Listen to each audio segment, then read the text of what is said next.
Absolutely not.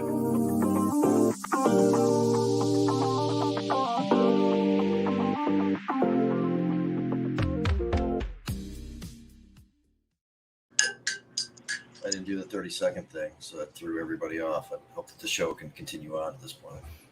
No, shut it down. Might as well just shut it down. Yeah. Jazz Cabbage. So far, we have Deborah Young, Mr. Hashbash, Adam Brook, and Rick Thompson joining us. Plus yourself, Jamie Lowell. Plus Jamie Lowell. I've yet to add in 420 promotions again, so we'll go out of our way to say they should be. In fact, even more so now because they just hooked us up with some really cool stickers that I'll have to get to everybody. I got some. You did, yep. And they are really cool. Yeah, they're vinyl. They're nice. So let's take a look at our great sponsors and remember 420 promos. There they are. Check them out. Cool. Stickers. Jazz Cabbage Cafe is sponsored by the Botanical Company, Redemption Cannabis, Real Leaf Solutions, the Detroit Nutrient Company, and GrowGreenMI.com. All right. Here, now I'm holding them the right way, aren't Those are cool. Yeah. Man, Red Setter Farm, thank you. Hola, everybody. What And Dave thinks that the stickers. Have? I'm sorry. Yes, we're obviously, we're going to get into a lot of that. Dave is also believing that the stickers are cool. He's got to see them firsthand, so. He did. Yeah. He did. They're There going you to be go. fun shortly.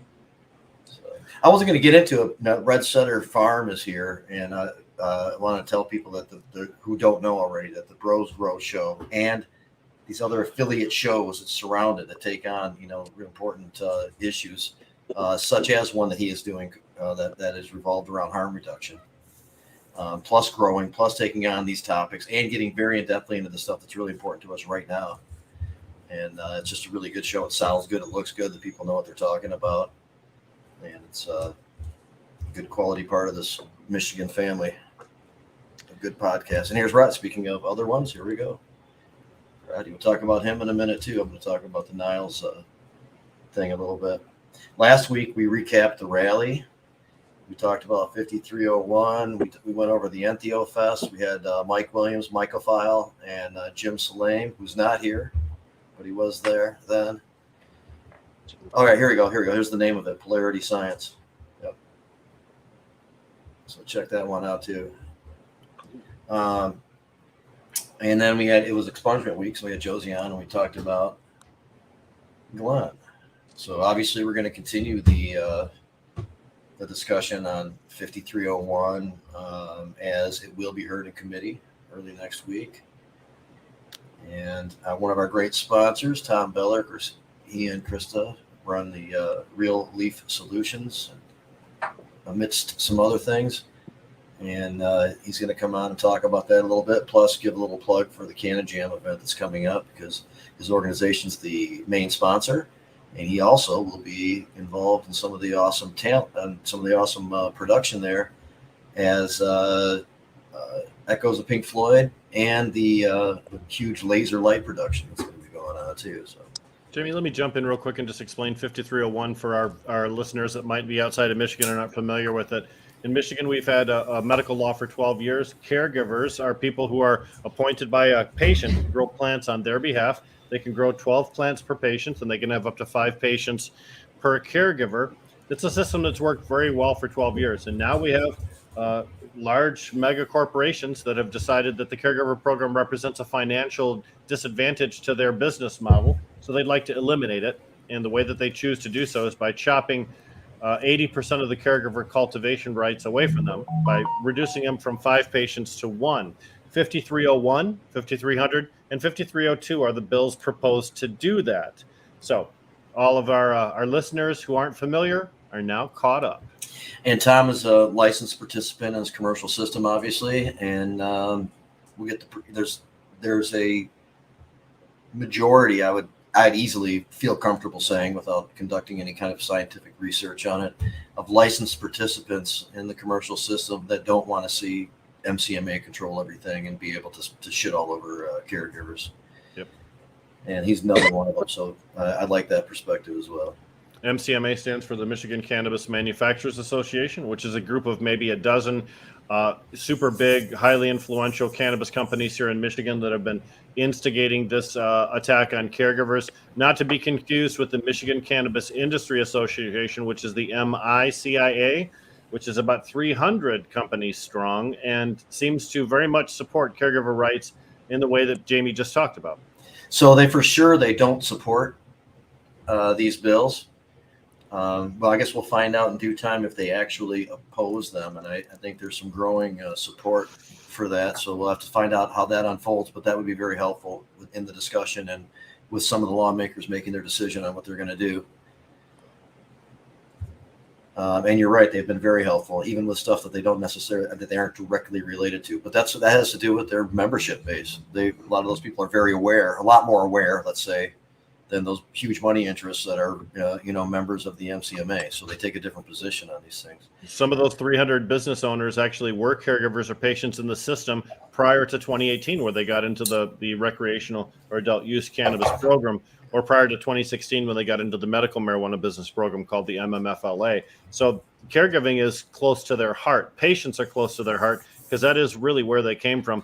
Tom Beller is a great example of that. Yeah, he scaled up, and we have some people in our company, Russ and Matt, are the head grower, caregivers for a long time too. Anyway, so then we will also be speaking later on, and not too much later on, actually, with Tiffany Coleman returning. She has a lot of credits, but she is the head of the science committee of the National Cannabis Industry Association. She works with me. She's does a lot more, of course, for this company. She's head of quality control and processing for Carbodex, which is the umbrella company for the integrated botanical company, Franklin Fields and BioBiz. Does a great job with that. She also had like a keynote speaking role in this event, and it was a discussion with a guy from Ohio, and it was a compliance person there, and director of MRA, Andrew Brisboe. So we'll talk about that discussion a little bit. It was pretty interesting. When you're saying this event, you're referring to the giant Niles Cannabis Festival that we had. Niles, by the way, is on the west side of Michigan. No, I'm referring to the NCIA conference. It was just in Detroit. Okay, well, great. That's even bigger. Yes. Yeah. The Niles event did not have those three people in a discussion. It was a different feel altogether. But I did get up on stage for a second. I'll talk about that in a minute. And so, and she was also at the MRA's public hearing on the new rules and gave input there. There was some other controversy that unfolded there that we'll talk about too, but also just get Tiffany's overview of that stuff and the stuff that she was concerned about. Yeah, and hear about that a little bit. Adam will like to hear this controversy because we always like to hear about lawyers fighting with each other. Yeah, I brought it up last night for a minute. It was just a quick few minutes that in between this circular discussion with the guy I like the guy, but we just couldn't. Dude. At an impasse for an hour and a half. We should have just quit talking about it. Hey, but one thing I wanted to add, we talk about the caregivers being able to scale up, and Tom's a good example and stuff. There are some people, in the MCMA and ilk who have said the same thing. But when you actually get an opportunity to discuss things with them, you might think that it might not be as authentic as that. And what I'm talking about, if you people want to go listen to the Medical Mondays when the Pleasantries folks were on there. So who was it last night on Medical Mondays that you were going round and round with, Jamie? Well, it was it was a guy named Mitch. He's a very cool dude. All right. Okay. Adam rolls his eyes. He might have a different opinion. He was a cool dude. I mean, all right. Great products, all that kind of stuff. And let me just interject real quick because I didn't say this last night. Okay. His big deal is that because these companies hire away caregivers and give them six-figure jobs, they're doing something for the caregivers. Well, that it makes up for the fact that they would be in line with supporting MCMA and that type of shit. This is we were talking about House of Dank that works pretty closely with a common citizen on some product lines. Won't actually say that they won't do business with them anymore, but they do some great social equity things. They do take in caregiver good, products and try to work with them and hook them up. And, what I said was we can appreciate all of those things, but until there's some resolution with the big issue, this controversy is not going to go away. And the Catholic Church does a lot of very, very good things in most communities. Hey, you know what? I'm sorry. I guess the guy's name was Travis. I don't know Travis, where I got Mitch from. Don't you think after they're done with the caregivers, they're going to go after these smaller dispensaries? Absolutely. No, they don't stop. They don't stop. But they're that's going exactly after home cultivation, all of us. They're going after the black market. They're going after people that are willing to sell weed on the street and grow it and grow warehouses full of it. They're going to go after them next because they only want, just a few huge people controlling everything. They're going to go after the apothecaries and the botanicals, and that's who they're going to go after. Everybody who's not them. Anybody who's not them and anybody who's not compliant. So they're going to start snitching on each other. Jeff Radway was in an article we saw, I think last year actually, where he said that he really wanted an oligopoly. He says, I don't want to say oligopoly, but, and then he left it open there. We all read that article, and that really gives you an insight into it's necessary for safety reasons. Yeah. The kids. The kids. That's what Jeff Radway says, and Jeff Radway is the lead guy at Green Peak /Skymint / North Natural /315 North now. Talk about a guy who's gotten more success than he deserves. Ugh. Oh, God, listen, I wish these people had better control of their kids, because I've raised 4 kids so far, and ain't none of them ever gotten into weed. So, these people that are so fearful of the kids and the testing. Oh my God, this unsafe, untested marijuana, where for generations and thousands of years, the human body was the only test marijuana ever saw. And now that we have machines that cost $250,000 to $1 million that can test it, well, anything that's not run through those machines is unsafe. Because what? There's all this damage out there. Yeah. Come on. The commercial system, fine, and it's probably even too restrictive for that. Obviously, there's still people trying to work on those issues. But for a system that hasn't required it, as we said, probably the polling took place with the basis and assumption that non-tested cannabis is necessarily dangerous in some way, and skewed from the beginning. When Jamie says the polling, it's polling created by the Michigan Cannabis Manufacturers Association to support these bills that they put on, part of this multi-million-dollar public relations campaign they did before they dropped these 3 bills. They asked the questions. They picked the participants. Listen, we can. Well, I don't know that they pick the participants, but they can pick the question. Well, they pick demographics and stuff like that. But Rick and I have participated in this. You formulate the question to draw out the answer you want, and then you give it to the polling company, who then takes it and does their poll. The problem is, you're right. Who are they asking? Are they asking outlying communities where these places don't exist, or where everything that is sold in those communities is tested? Because that's the methodology gives you an idea of the demographics that they're going after, and the common ones that typically aren't. Right. Deb, you're trying to get in. Let's let Deb get in. She's trying to get in. The way that they conduct these polls now, too, is they're obviously polling people who are home answering their phones, older, white, perhaps, should I say the word Republicans, who are home answering their damn landlines. Part of the breakdown of the methodology said landlines, and that's always a sign to covering that demographic. Polling group. Yeah. Well, and realize that you in Michigan and in other states, sometimes we accuse cannabis manufacturers of selecting which testing lab they're going to go to because they're going to get the result they want from this particular testing lab. You do exactly the same thing with poll results. Exactly. If you want to get a poll result that's more conservative, you use this company. If you want to get a more liberal poll, you use that company. So it's in the states, the way the question is staged, the way the numbers are deduced, who you pick, all of that factors into it. But when you do polling that's specifically intended to support your political purpose, it's no longer scientific. Question. You know what? Go ahead. Kill somebody. I mean, you can really ask a question 500-600 different ways and get a different response. That's true. And then we could talk about that a little bit more, because obviously if we said, hey, if there's been no problem with anything for 12 years, should you impose a bunch of costly burdens on them? And most people would probably say no. So here's a question here about this is a ridiculous question. It is. I mean, I don't want to like give anybody any shit, but Beaver's dad, there's like a misconception between that is Beaver's dad. That's what it says. Yeah, between just like who's in the commercial business and outside of the commercial business, and good and bad. It doesn't work like that. There's a lot of great people working within the commercial system, and there's a few people, such as the NCMA, that want to fuck a lot of shit up. All because you have a license doesn't make you a bad person. Yeah, it does make you an angel, but it also does make you a devil. But the most important thing is we just spent all this time talking about how cannabis doesn't hurt you, but then someone says, well, cannabis from corporate companies hurt you. No. Cannabis doesn't hurt you, dude.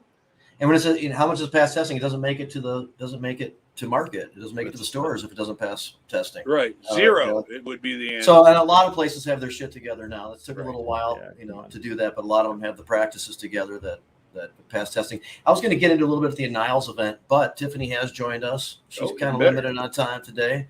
That's much more exciting than listening to me talk about the event in Niles, which could be saved till the end probably. And we will bring her on, and we'll talk about a couple other things that people might actually be interested in. Hey, Tiffany. Hello, everyone. Hi. It's nice to see you. Construction worker behind you in slow motion. That is a Space Marine. Okay. It is a 7-foot tall Warhammer 40,000 Space Marine, Ultramarine behind me there. See, I told you all she was freaky. Yeah. Warhammer's a great. I haven't played Warhammer in years. I'm a and years serious and years. nerd. Can't help it. Yeah, no. Told you. That's Sounds why like I fun. love her. I thought it was one of the guys in the Halo suits, from the computer game Halo. Yeah, I feel like Halo might have taken a little bit from 40K. I thought so too. Yeah. So, Yeah. but Tiffany, you did a great job. Testifying at the Marijuana Regulatory Agency's hearing on the admin rules just the other day. I know Jamie wanted to say it, but I wanted to say it first. Good That's job. all right. Thank you. This would be a good question for during this conversation here. What's going on with your understanding, maybe Tiffany, of how much in the cannabis is remediated in the commercial system? Yeah. So, how much is failed testing and remediated is around 15%. How much is remediated before testing is between 40 and 60%, depending on which state you're in. And I would say Michigan is closer to the 60% side of that. So that would be around 75% of all of the cannabis in the commercial licensed market would have gone through some form of remediation, irradiation, ozonation prior to making it onto a shelf. Really? That has been the case in California and Colorado for many years as well. So Michigan is not an outlier in this case at all. Which is why I had that comment about, hey, if they're going to say, if you test positive for aspergillus, aspergillus cannot be remediated, while also allowing people to pre-irradiate their weed before testing, without actually preventing the potential toxic effects of, it's just really weird, honestly. Yeah. And this thing that just posted here, Jamie, across my screen, I'm sure everyone can see it. Yeah, sure, that is the case. If you failed testing and requested permission to remediate from the regulatory agency. The fact let's is, just remember we have some majority of audio people are doing it differently. Audio only listeners. Let's make sure when you're referencing that, if you could just read the statement out loud and then comment on it so that our audio only listeners can get that portion too, please. Yeah, it went away. There's a new one now. There we go. If it's remediated, we have access to it in metric. Anything that comes in, we can check the lab results, and that includes how many times the batch was tested. And this is the case.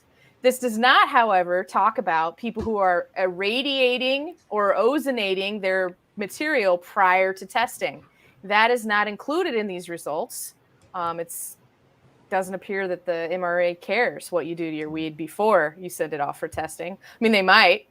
We're supposed to be following 21 CFR Part 117 for safe food handling, in which case irradiation is something that you have to get approved by the regulator, but I don't think anybody's doing that. I suppose my company doesn't do this thing, right? We don't irradiate or ozonate our buds, So I have never had to ask for permission to do it.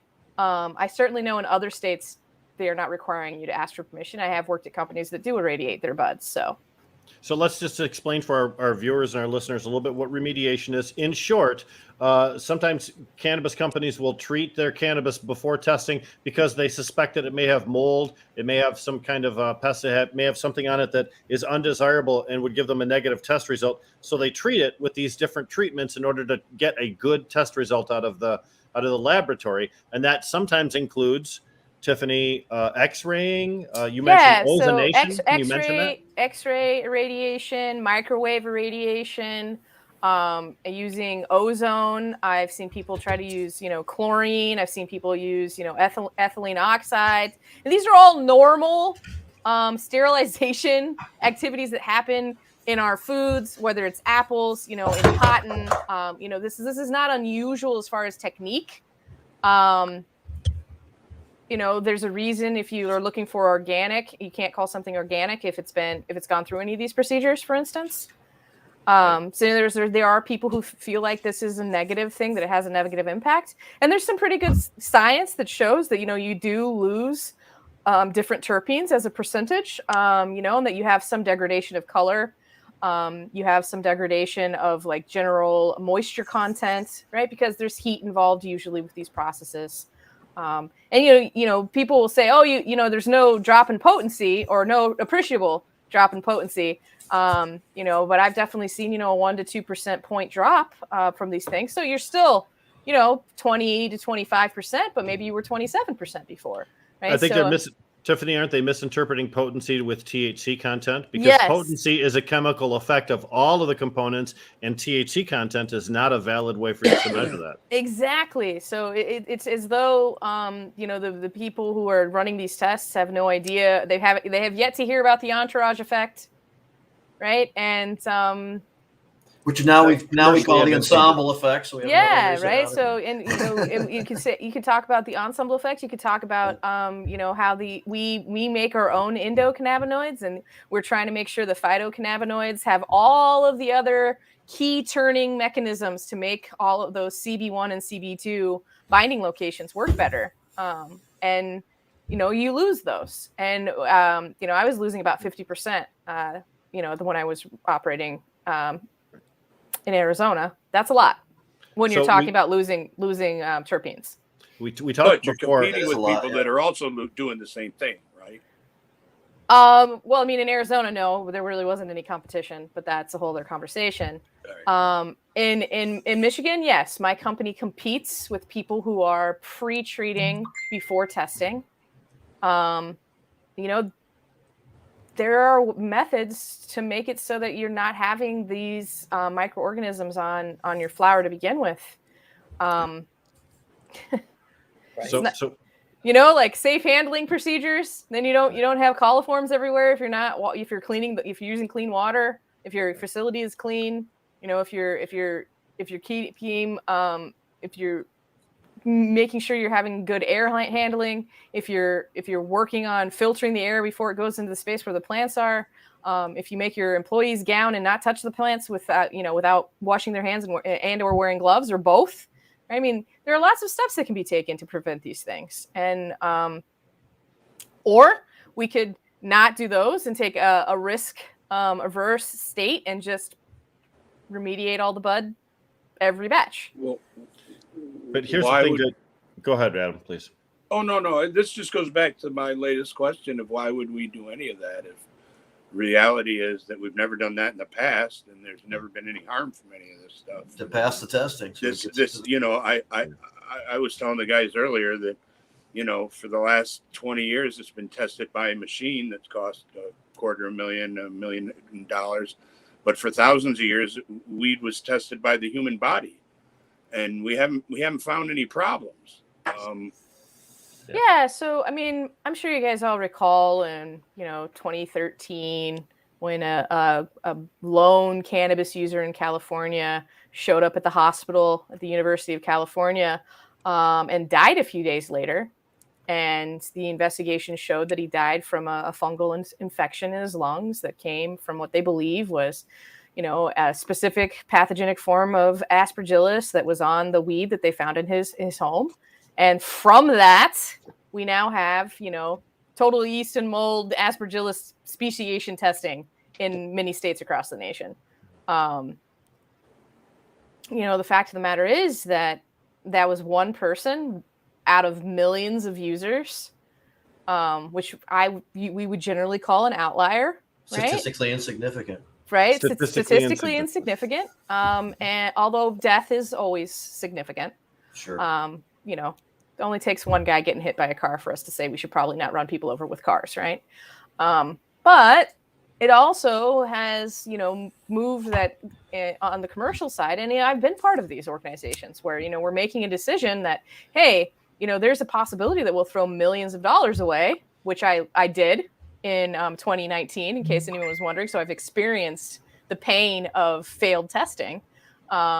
Or we can choose to remediate if we don't have control of our HVAC, for instance, to make sure that, we have appropriate, microclimates at the plant to prevent mold growth, right? I mean, in all other things, people know how to do this, right? I mean, this is not novel just to cannabis. So, yeah. Can everyone hear that? Okay, we can all hear that. That was my phone. Sorry. Oh, okay. I was like, holy crap. Is that an alarm going off? What's going on? No, the very professional podcaster that I am, I did not silence my phone before we began here. So that tells you something. So, but let's talk a little bit about testing, though, because the standard for testing in other states provides clean cannabis for users, even though they don't test for some of the things that we test for here in Michigan. The other thing, though, is that with remediation, again, remediation doesn't necessarily create cannabis that is bad for people to consume. But by the same token, I would like to know if my cannabis has been exposed to microwave radiation. Wouldn't you? Even if it doesn't directly translate to a health consequence, I would still like that information, right? Yeah. And I think consumers in today's world have access to so much because consumer advocacy groups have come out and said, hey, I want to know if this is a GMO plant or not, regardless of any health consequences. You tell me if it was a GMO plant or not, right? You tell me if it's organic or not, right? Yes, or tell me how much, does it have gluten in it or not, right? Now there's some allergens and those kinds of things that the FDA mandates that we have to have on there, but there's a lot of stuff that they don't. And we as producers put on our label because the consumer wants that information. If a consumer asks me, hey, hey, Tiffany, does Franklin Fields, irradiate their cannabis? I can say no. And would you like to come see my facility and see why we don't? Right. And keep that open door of communication to the consumer. I think these other organizations should probably do the same thing. I'll tell you, the first time I saw one of these giant irradiation machines, I thought it was pretty cool. So it's a little bit of a party, and there's going to be some people who are going to be super happy that their bud is sterilized. Okay. And maybe some of them not, right? I mean, I was consuming Arizona weed that I knew had been irradiated. Didn't have any problem with it. It was beautiful. Yeah. And again, when we talk about irradiation and some of the effects that it has, talk about degradation of the terpene profile. One of the ways that Michigan cannabis companies kind of hide the results is that they're not required by law to disclose terpene profiles. And I'm not saying hide as in deceptively, because certainly if the law required them to do so, they'd produce those terpene profiles because the testing lab that they have it tested at produces that information too. But I suppose it would be much easier to see who's been remediating their cannabis if we could see whether, their limonene takes a real hit, if it's really always low in terps. Wouldn't that be a good indicator, Tiffany? That might be, but there's also, I don't know if you guys know this, but in California, they're actually growing no terpene or incredibly low terpene weed on purpose. There are like entire segments of the California population that the ordinance don't let you allow you to have really nice smelling weed any longer. So genetically, those plants exist. So could we tell, or is this just a non-terpene? Listen, is this correct? Tiffany? To get bigger headed roses and more vibrant colors, and they absolutely don't have that anymore. So yeah, it's possible, and you have to decide what's more important to you. I like the full package. Right, me too. And so, yes, this is the case that you can see all of the lab results, including how many times the batch was retested, and if there were any differences between the retests. Also, if it's remediated, it is noted that it's remediated in metric as well. There's a notation that's put in there approving the remediation and showing the batch production of that remediation. Yeah, I'm not trying to be difficult. But the store has it's in metric. That's not in the consumer's hands. Right. The store has no obligation to pass any of that information on. Right. And that only covers remediation that happens post testing. Anything that happens to the plant prior to that is not included in that way because it's not approved by the MRA, so there's no audit trail of that. Right, and most of these big companies have their own private lab where things are being tested, and they know exactly what they need. This is very true. I've been in some of these labs, and they don't produce the final test result that we see, but that does not mean that they aren't pre-testing to make sure that they have passing results before it goes to a third party. I do in-house testing as well, so I'm not trying to say and anybody who is working on any research and development should be doing their own in-process testing. Because quite honestly, waiting for 9 days or whatever to get a research and development test back from a lab, it's too long. But if you're using that to beat the system, that's a different story. Well, and really what we're talking about is trying to reduce microbial counts. In Michigan, there's requirements that you have to undergo microbial testing of cannabis before it can be sold in a regulated market. And that's a lengthy test. And oftentimes microbials are not as clearly defined. You can test positive for microbials, even if it's a non-toxic microbial member. So the goal to reduce all microbials is a commercial one. I understand. Yeah. So Tiffany, are the testing standards in Michigan too high? I mean, too difficult in some areas, in your opinion? The testing standards in Michigan are almost identical to the testing standards in Colorado and California, Arizona. I helped write the ones in Arizona. I'm pretty comfortable with the standards that we have here. The bulletin that's been put out for how we get there. I might like things to be tighter. On ASTM, which is an international standards body, we have these as well. And, Michigan mimics those international standards. And Michigan also mimics the standards for dietary supplements. So, we're not too far off from where we would expect to be if we suddenly were hemp and we're now regulated by the USDA and the FDA. Okay. Right. So you were attended the NCIA, National Cannabis Industries Association, Detroit conference, or they call it the Midwest Conference, I think. Mm-hmm. And had a position as being a keynote speaker, which was a discussion with our director of the MRA, Andrew Brisboe, and I forgot the guy's name, but a guy from Ohio was a compliance expert from there. What was that discussion generally about? What kind of ground did you cover? Oh, yeah. So we covered a lot in that. I mean, it was like an hour and a half, right? But most of what we talked about was why the regulations are the way they are today and what we see as new regulations coming down the pipe regarding the newer products that are coming online. I think, when we started the conversation, it was about Delta 8, right? Which I'm sure you guys have talked about before and is, it has been called THC light by some people, and there's clinical evidence to show that, right? Testing in Israel shows that Delta 8 is about, 20% less effective than Delta 9. So if you're consuming the same amount, you're going to get, 80% of the high, okay? Which I guess, you could just consume less. You don't have to consume a different chemical, just a little bit less of the same chemical probably would work, as far as dosing is concerned. And so we started talking about that because I'm sure you guys were aware earlier in the summer, a new law came out about this that made all of these products that are cannabis derived from hemp come under the control of the marijuana regulatory agency here in Michigan. And that was a big change. And so, how did that happen? And what else do we see? Because, at this point, I was making Delta 8 in 2019. Okay. It's just how it is.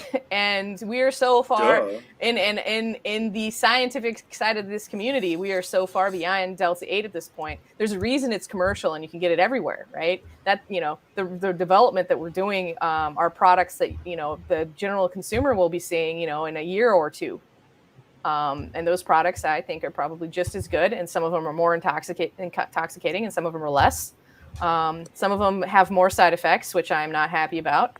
But yeah, I mean, these things exist. And there was a good conversation about, why we feel the need to regulate these things, which really came back to, as consumers in the US and probably also Canada, we are used to that if we buy a thing, someone somewhere has made sure that the thing we are buying is generally safe for consumption and is monitoring if random people start getting sick and or die from consuming this thing. This is just, as consumers, like, if you go to the gas station and you buy some gas, you assume you're buying gas. You don't assume you're buying methanol. Okay? Like, you're going to get, like, it's labeled and it says it's 87 octane and that's what you're buying, right? You don't think, oh, I'm going there and it's going to be, propylene glycol that's pumping into my car and now my car doesn't work, right? The same thing if you go to the pharmacy and you buy a bottle of aspirin, right? You expect if you take the aspirin, you're gonna get the aspirin effect. It's not gonna be Pepto-Bismol, okay? It's not gonna be Tylenol. It's gonna be aspirin, right? Like, you make an assumption that if you go to the store and you buy it, that's what it's gonna be. That's just how it is now. And so when we have these new products that come out, educating consumers, not trying to kind of like trick consumers. There's a lot of, I don't know if you guys have seen some of the Delta 8 packaging where it'll say THC in really big letters. And then, like, in the corner, it says Delta 8, right? I was shocked when I saw that. And it's like, oh, so you don't want people to know that you moved that double bond over? Like, why wouldn't you want people to know that? Like, why would you want to trick the consumer into think, like, just be honest? Some people really like the some people do. Billions of dollars are made on tricking consumers every year. I mean, it's true. And on the federal level, when you trick consumers, the government comes in, sues the crap out of you, and usually, keeps all that money for themselves, but would potentially give it out to the people who were tricked if they asked, maybe. That's usually how it happens. But in cannabis, like, the federal government's a little hands off because we're asking them to be hands off, right? All the time. Please don't get involved in our cannabis businesses. Please don't come visit. Please don't look at my product. Yeah.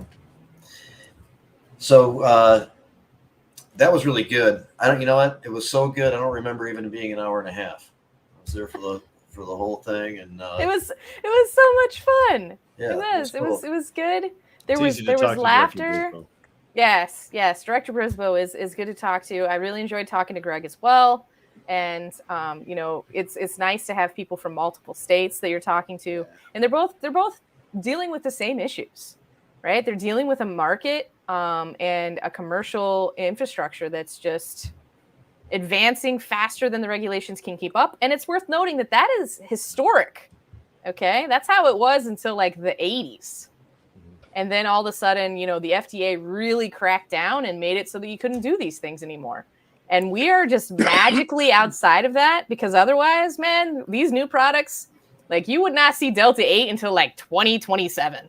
Yeah, if it had to go through regular testing, it would be a prolonged experience. Look at GW Pharma and what they're trying to do right now in order to get a CBD licensed.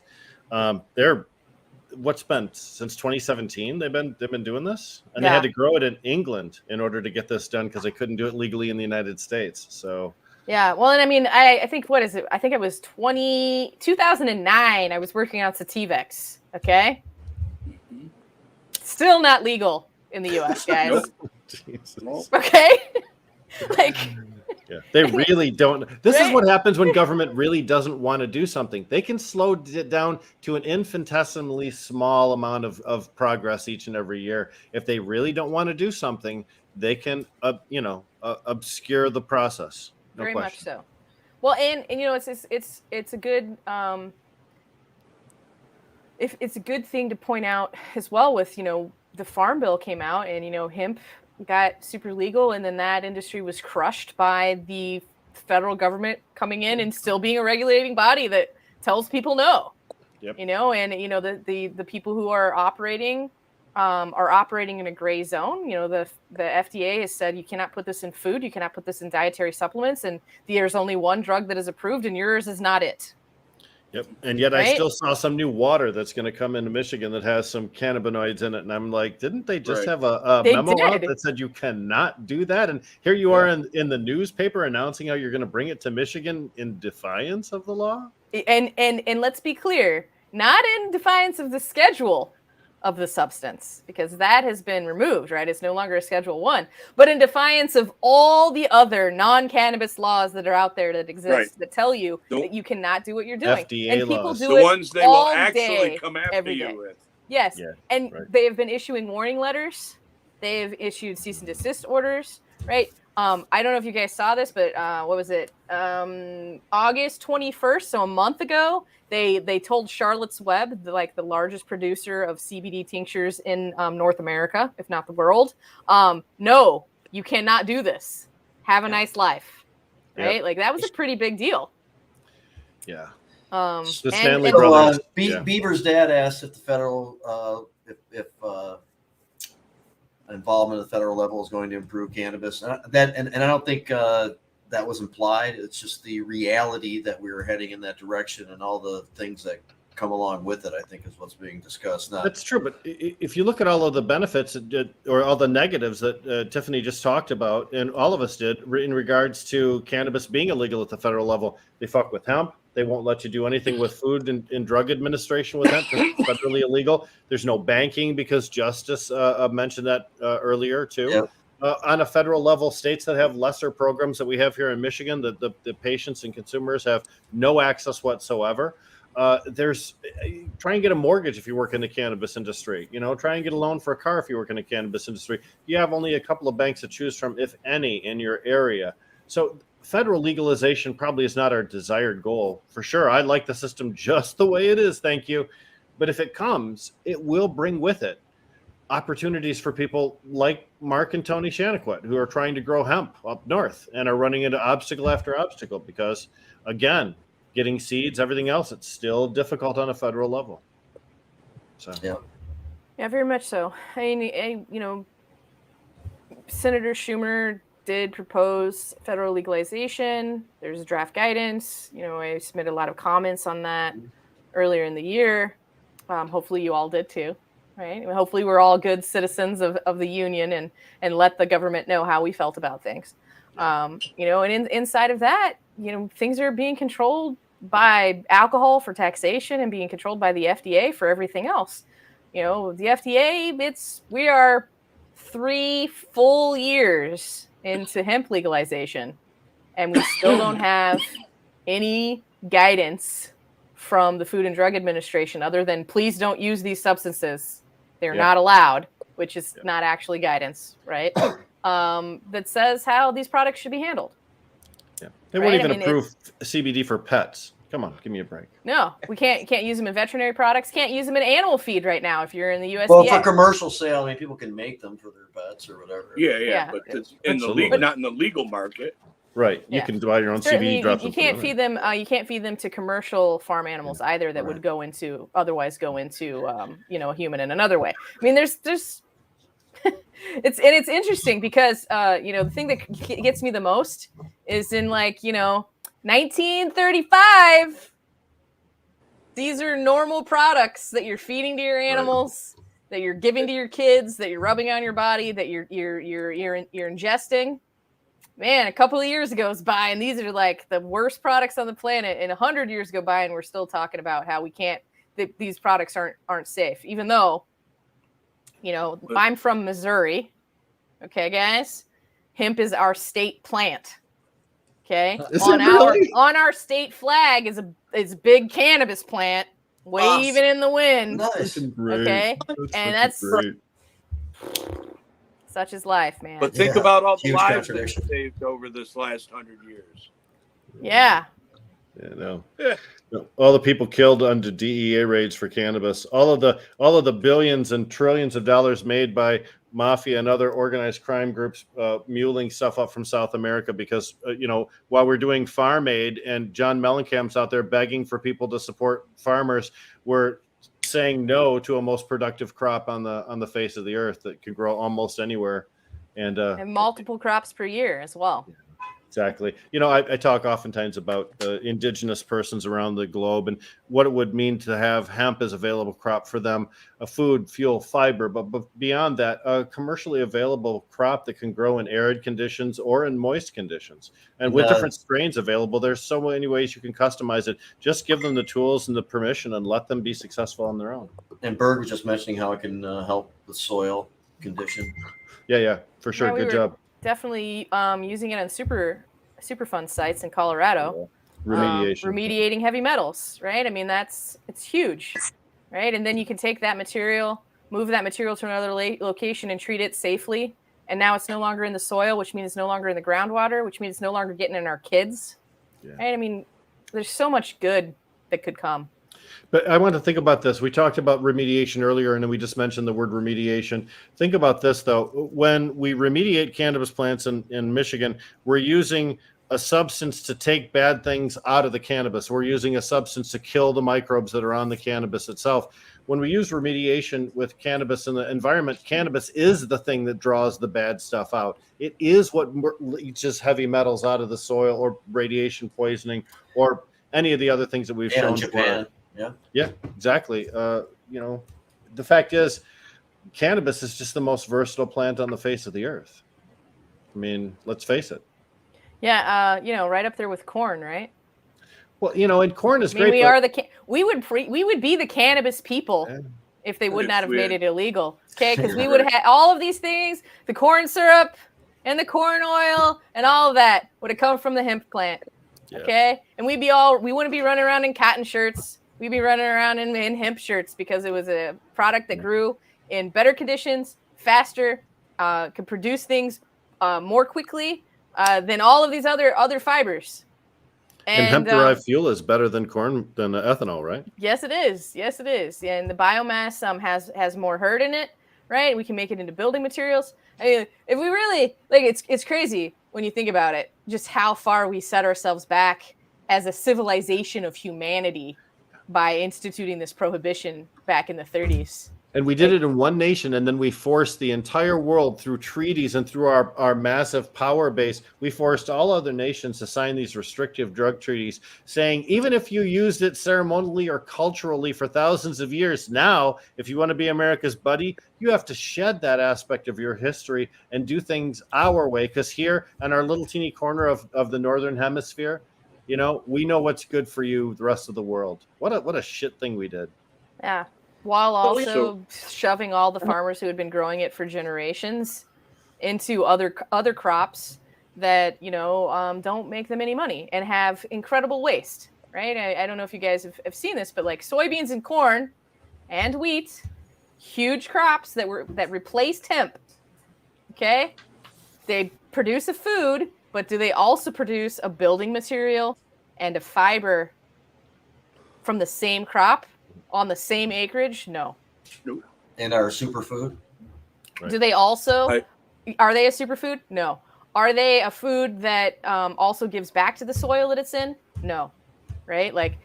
So we made a decision that has then assisted in perpetuating the monoculture of our agricultural system and the use of petrochemicals to facilitate the monoculture of our agricultural system when we could have been growing a crop that really didn't need, it's a weed, right? Yeah.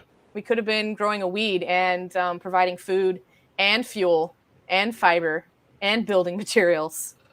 The more we specialize our crop base, Adam, you were trying to say something earlier. I want to let you get in. Nah, it's really a commercial thing. I was just going to point out that based on what we're talking about at this moment, I would encourage folks to read The Emperor Wears No Clothes by Jack Hare, where Jack did a very, very good job on explaining what, where, when, why, and how. What happened, why we did it, where we're going, how we got where we're at. All these things we're talking about. And it's all available online now. So I'd encourage people to check it out. But this is like the classic planned obsolescence when it came to the hemp plant. Yep. Hey, so I'm sorry. Go ahead, Rick. Beaver's dad said remediation does not improve it. Growing it properly in the first place does. Remediation's never been intended to improve cannabis. It's been improved to just affect the way that it survives testing. That's all. Yeah, and when you were describing the different application of what remediation meant by using hemp plants to help with the soil, there was some confusion that still meant some type of radiation, and of course it does not. Oh, I understand. Yeah, I'm sorry. Yeah, so this is regenerative agriculture. I'll use phytoremediation. different word. Yeah, right. Yeah, where you're using plants that are hyper accumulators, and they pull toxic substances out of the soil and into the plant, and then those plants can then be removed and taken somewhere else, and then they can be treated to control those things. So like specifics would be uranium and lead, for instance. So those plants can then be transported in a different way. Those materials are sequestered safely inside the plant, and then that plant waste can then be treated in such a way to prevent those materials from getting into our groundwater supplies, for instance. Right. Hey, so before we get, I know you have only so much time, and I really appreciate this conversation so far. But I wanted to touch on your testimony in the MRA public rules hearing. Yeah. And a general overview, kind of what went down there. Yeah. So I hit 9 topics. A few topics were, hey, we support micro business class A licensure. Thank you for including this as a new thing. We support R&D licenses. It helps our academic institutions be able to do more research, and that's awesome. Thank you, MRA. We support contactless curbside drive-through delivery activities. Thank you, MRA, for codifying that and including in the rules. Really excited about seeing those things come out. I was concerned about the way they posted aspergillus testing, that aspergillus testing would happen. No remediation could happen if we tested positive, but there was no secondary step. And the secondary step is aspergillus creates mycotoxins. After remediation, those mycotoxins already still exist. And we know in the commercial market that, between 40 and 60% of the cannabis is getting remediated before testing, which would mean it would not test positive, but would still have mycotoxins present.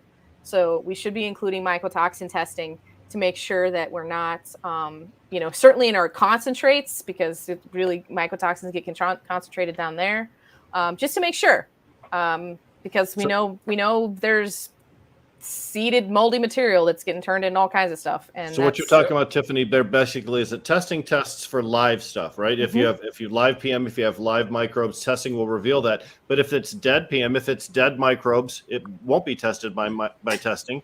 Correct. And you could still ingest it, and it might not be what you want, because a bunch of dead microbes that used to be yucky. Yeah, because then you have the leftover endotoxins. Their dead bodies are still there. For some people, that causes fevers, for instance.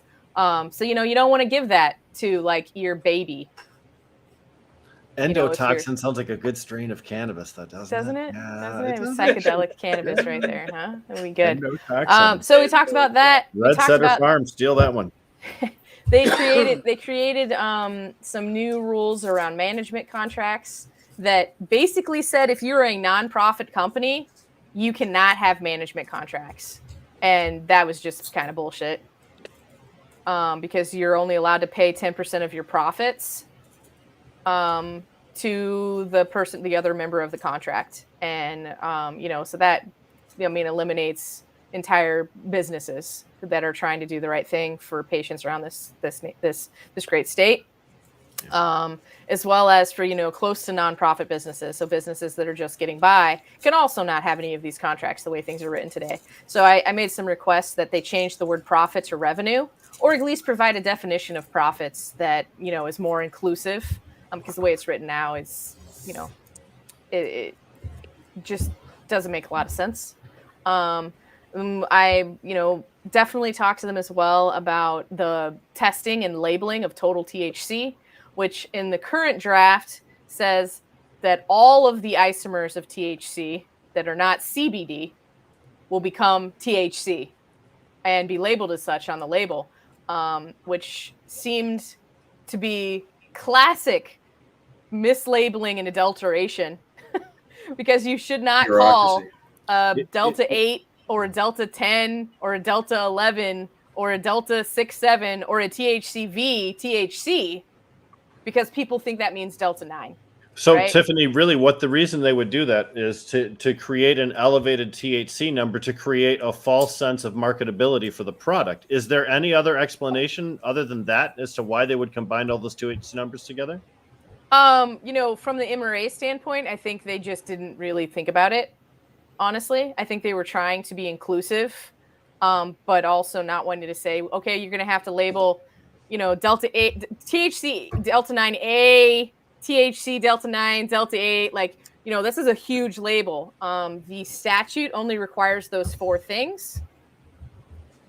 And so they maybe had a limitation on what that should look like. I think, this is an opportunity, there was an opportunity when we went to the legislation for this to, include that, hey, these things should be done in a different way, if that makes sense. Right? Well, the fact is we should be labeled in a different way for consumers, right? Because consumers want to know. That's what it's about. It's right back to the GMO, organic, allergens. Consumers want to know. Consumers have a right to know what these things are. But certainly in other states, in Ohio, Greg was very specific that in Ohio, they have a THC limit on their concentrates of 70%.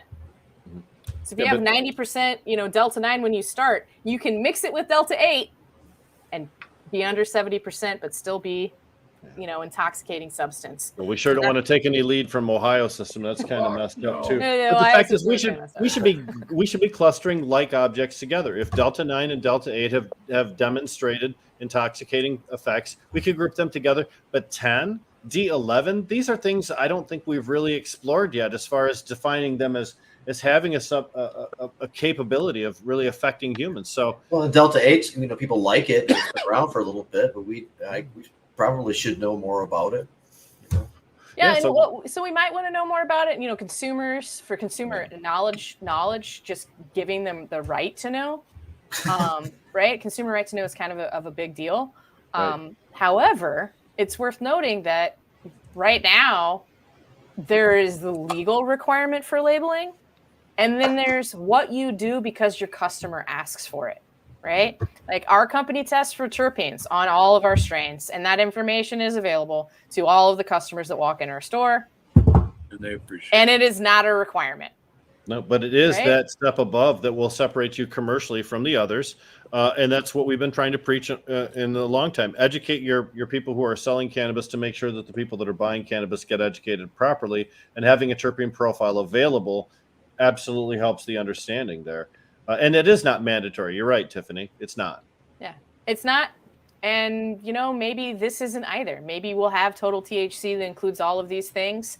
And because we want our consumers to know, when we're putting CB in, we'll have it on the label.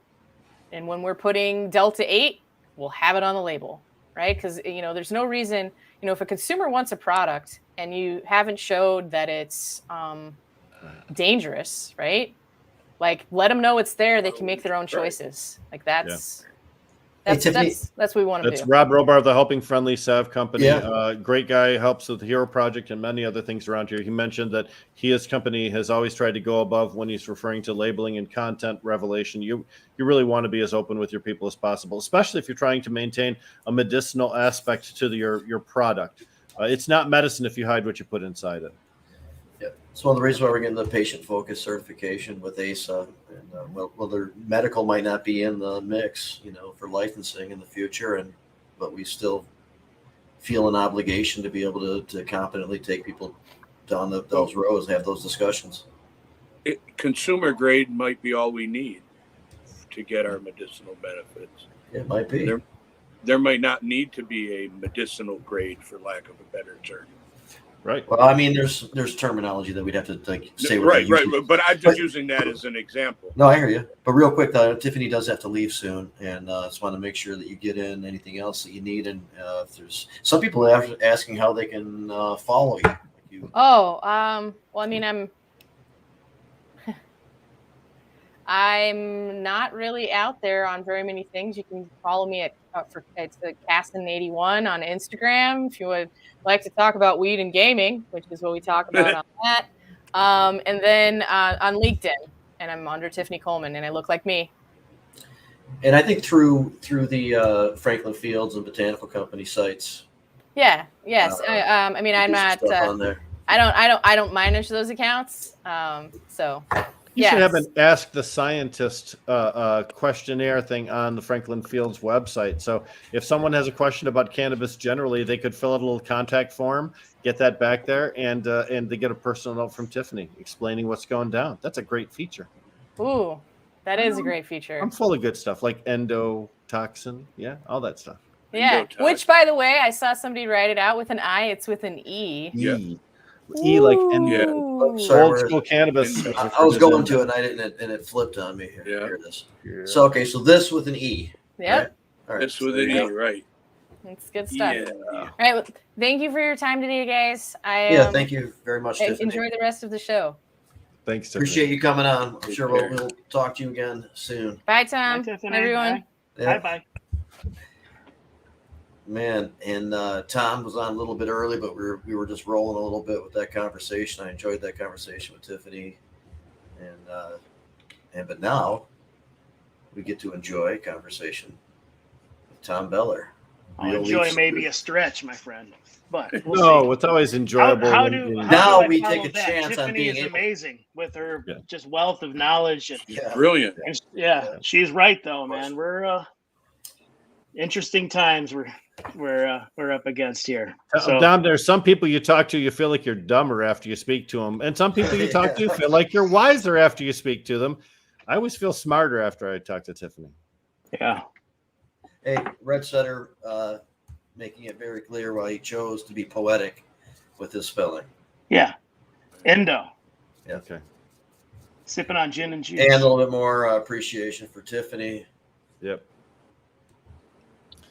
So, no, hey, so and of course Tom and Krista Beller, Real Leaf Solutions, one of our sponsors here, one of the main sponsor for the Canna Jam event that's coming up October 9th in Ypsilanti, and you'll be playing in Echoes of Pink Floyd and producing a huge laser light production while that music is going on. Yeah, we're getting the band back together, man. There you go. Excited. Echoes of Pink Floyd, how long has it been since you guys have performed together? 2 years. Yeah, we had rehearsal though, and it was like riding it's like an 8-person bike, riding a bike, but you have 8 people that all simultaneously forgot how to ride the bike, and we all have to get on the bike together and remember how to do it. So over time we got going, and now it sounds good, man. It's really we're glad to be back. We didn't know if this was going to happen. You're going to play one of these days, aren't you? You're going to play one of these days, aren't you? You're just going to have to find out what we're playing. Oh, is that a special Rick Come Thompson to the show. That's a bass heavy song from Pink Floyd for sure. I love it. Oh, for sure. Yeah. But they do so many different approaches to this. It's really cool, man. So I love it. Yeah, I'm we're looking forward to it. Yeah, it's going to be a good time. And October 9, Ypsilanti. Is that correct? October 9. It is. Yeah. Riverside Park. Yep. Right on Cross Street. Yeah, consumption event. Yeah, you can buy and use cannabis. The price is designed to be what you might be willing to pay for the entertainment anyway. That's typically what our ticket prices fall into, right around $30. And we normally don't get any complaints about our ticket prices. We'd like to put on a show. We love Floyd. We have all pros, and that, and on top of all the other excellent entertainment we have going on, and the fact that it is an open consumption event, we can celebrate at least small victories here and there. I mean, we got to look at the bright side every once in a while and see how far we actually have come, and that we can do things like this. Yeah. As much of a pain in the butt they can seem sometimes, they, things change. Well, we're on that upward slope towards where we want to get, and we just happen to be halfway there. So that means we're not quite where optimal is, but we keep pushing the barrier. And go ahead, Adam, you were trying to get in. I was just going to say this is an amazing venue for what we're looking to do here. Yeah. Just a great setting, and it'll be beautiful. Yep. Of course, it's wonderful to have this in Ypsilanti. When right next door in Ypsilanti Township, they've been so wicked to poor Judith Pontius, the poor, elderly caregiver who takes care of patients by providing them with medicine and has been just victimized by her township for years in a legal battle that she just lost. And here in Ypsilanti, we're going to have open cannabis sales, open cannabis smoking too, Tom? Is that right? I know I'll be. All right. Oh, that's not really a standard, though, Tom. That's kind of a daily thing, so. Well, that's true. That's true. That was going on in Niles. Yep. It was pretty cool. Yeah. This last weekend. We were at the Capitol building for the event, and I know some people had it was a big rally, and some people had interactions with the Michigan State Police, and the Michigan State Police basically said, "We don't care about you smoking. We just want to make sure nobody gets rowdy. We don't have any fights or anything like that. We don't really care about that." I'm not saying that there aren't different interpretations, but that's supposed to be a civil infraction. And if they start doing it to the one person that's sitting there smoking, then they're obligated to not, leave out everybody else for the same thing. That's a bunch of civil infraction tickets they don't want to fuck around with, probably. Mr. Hashbash knows all about that because Hashbash is exactly the same I situation. was there for an hour. I got way too high before I spoke. That's how much weed we smoked. Mm-hmm. I mean, Yep, on the steps of the Capitol, guys. That's pretty remarkable because a couple of years ago, that would have got you under the Snyder Bill shooting rain. That would have got you a nightstick up the nasty hole. So So I put the website where you can go get information on tickets and all that kind of stuff. oh man, Awesome, man. And Yeah, so, there's going to be some nasty hole play at this event for those who are interested, boss. Too. Wait, really? What? the fuck are you talking about? That requires explanation because you're going to attract the wrong side, I think, if you don't. Not told about that. Wow. $30? Okay, that's a real value now. Maybe I missed something. You might need the VIP for that. I'm not sure. Yeah. Wow. Oh, you can keep a lot of that. Bert's coming. Bert was not coming, and now he is. Yeah. Here, Richard just Yeah, Richard's that bringing never Bill gets old. Flutie. That never gets old, Richard. Rob's going to be there. Wow. No, so good. So, Tom, I mean, kind of revolutionary. You have an event promoter's license. Are you utilizing that to produce this particular thing? Nope. No, it's a little bit out of the scope of what we want to handle right now with expansion at the grow and all the things we have going on, and also being in the band and producing the laser show. It's not. It doesn't seem like it's the right time. We're super excited to be working with Jamie and Michael Cormoran and the whole group over at CannaJam to produce this festival. And if it proves to be as successful as we hope it will be, it could be a nice formula to reproduce in the future and make more of an annual type thing and set the foundation for more for expanding the event, probably even beyond just a one band and focus. Well, Tom, if you keep playing with the nasty hole, you'll never reproduce this event for the future. I'm just going to tell you that. All right, I'll keep that in mind. Okay. So how did I get in? Well, anyway, there's also Mike Young, who's an up and coming comedian.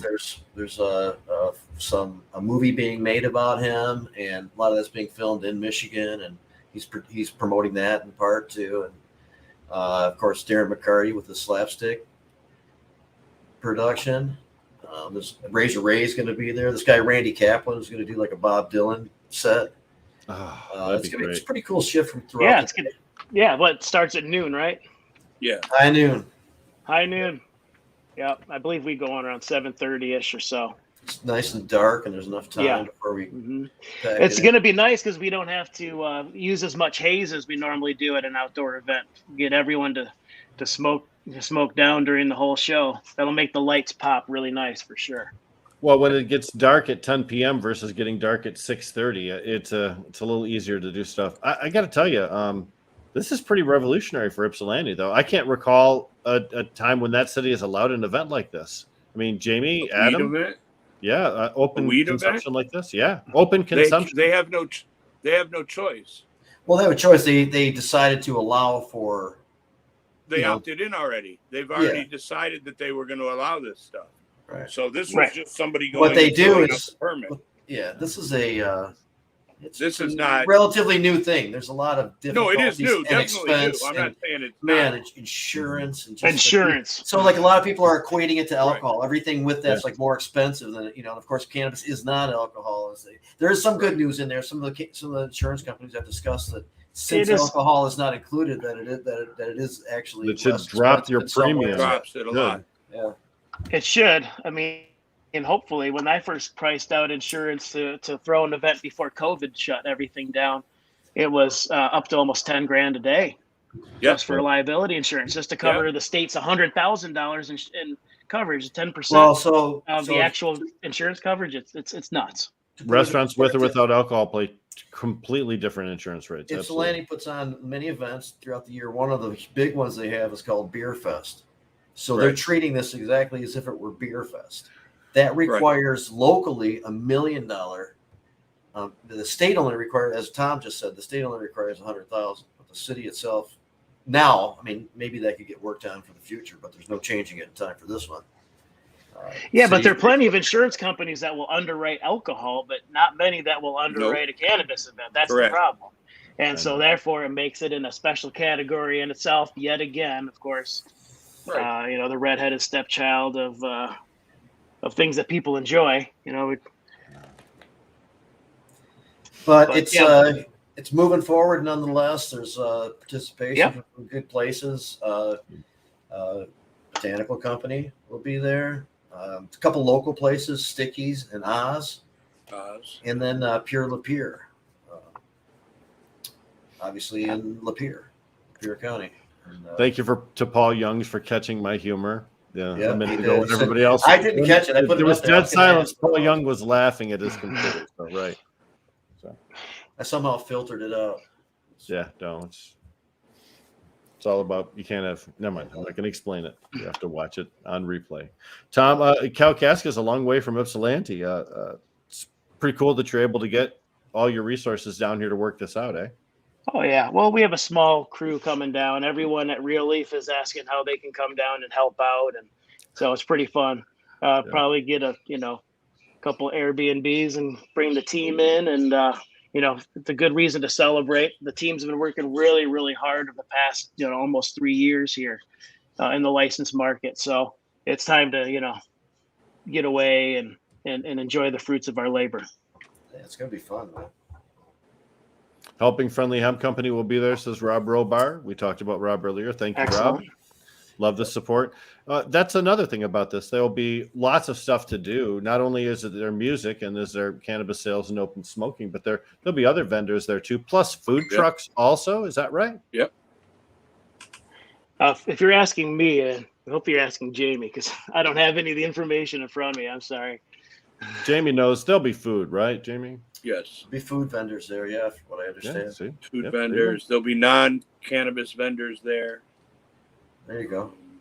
Yeah. You can always buy T-shirts and things of that nature, gemstones. All of these festivals, really, this is a last hurrah for a lot of people when it comes to summer events. You just really don't know what you're going to get weather-wise once you get into October. So the first week, second week of October might very well be the last time you get a chance to go out and celebrate with our people. And, try to be part of a historic first event. Ypsilanti should have a really good showing so that the city council's more motivated to do something like this again. And other cities around that watch them get a good idea of what kind of potential goodness they could have if they allow those events in their location too. There we go. People are interested. Go there and get some more info. Peace, love, and tacos. And the some proceeds. Yeah, Peace, Love, and Tacos. Which is a good food vendor, right? Yes. We'll go to John Sinclair Foundation, which of course we've talked about on here, and he has an event coming up this weekend, and to the Redemption Foundation, which is Ryan Basor's foundation that gets funding off of his business, which is the Redemption brand, high quality cannabis products, many stores around the state. when you buy those, you feed this foundation. This foundation then helps out with many things, and already has been really productive. As working with Michigan Freedom Coalition helped get Michael Thompson out of jail, and many other things. So good causes. We need to preserve the legacy of John and keep some activism going, get people out of jail. And everybody wants to support that. The fact that anyone's spending time in prison right now for cannabis-related offenses is just mind-blowing. I agree. With all the other things we have to worry about, we're still stuck in a 1950s mindset in some places. And again, we're not ignoring the fact that in some parts of the state they don't have it as well as we do here in Southeast Michigan or in Kalkaska. There are a lot of places where they wouldn't be able to have a festival like Ypsilanti is going to have. Freedom isn't equal for all of the citizens in Michigan, and it's really something we have to work towards.